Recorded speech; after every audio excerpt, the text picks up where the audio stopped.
Inanunsyo ng Social Security System kahapon sa isang press conference sa isang mall sa EDSA ang pagbebenta ng kanilang property sa Bonifacio Global City na may lawak na 8,300 square meters. Maaring makuha ng sabing property sa pamamagitan ng pagdalo ng kung sino mang interesadong property developers. Magkakaroon ng competitive bidding na ang minimum bid price ay tinatayang 269,894 pesos per square meter o kabuuang 2.24 billion.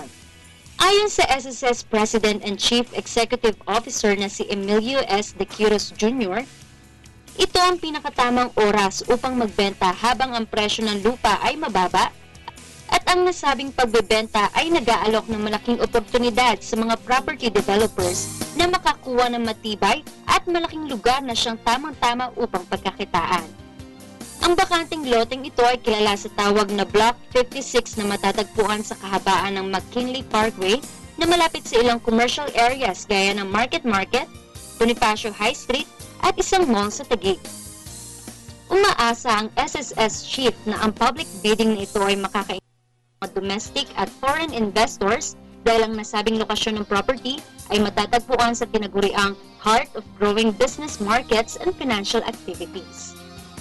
Bilang isa sa kanilang adhikain na gumawa ng mga bagong trabaho, ang nasabing pagbebenta ay makakatulong din sa mamamayang Pilipino upang mabawasan ang pagtaas ng unemployment rate ng bansa. Inimbitahan din ni SSS Chief De Quiros ang lahat ng property developers na interesado na dumalo sa pre-bidding conference na gaganapin sa July 22, 2013, habang ang pagsumita naman ng mga bids ay sa September 4, 2013. Magandang programa ng SSS. Kailangan lang ho na bantayan natin ang ating kontribusyon para hindi lumipas ang panahon na nakakalimutan yung ating kontribusyon.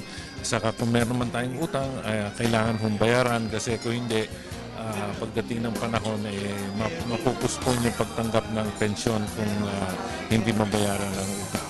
We've announced the sale of our Bonifacio property, and we're inviting interested local and foreign investors to bid for this property. This is a prime property in Bonifacio Global City. A total of 8,300 square meters. The minimum bid is 2.24 billion pesos.